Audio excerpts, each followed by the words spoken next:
potentially dangerous weather situations, specially built receivers are automatically activated to warn of the impending hazard.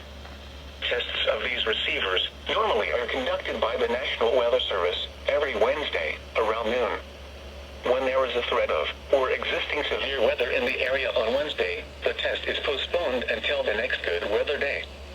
The warning alarm transmitted over this and other NOAA radio stations in southern Wisconsin will normally be activated for watches and warnings that affect the following Wisconsin counties: Richland, Vernon, Adams, Juneau, Marquette, Waushara, Winnebago, Calumet, Manitowoc, Sauk, Columbia, Green Lake, Fond du Lac, Sheboygan, Dodge, Washington, Ozaukee, Iowa, Dane, Jefferson, Waukesha, Milwaukee, Lafayette, Greene, Rock, Walworth, Racine, and Kenosha.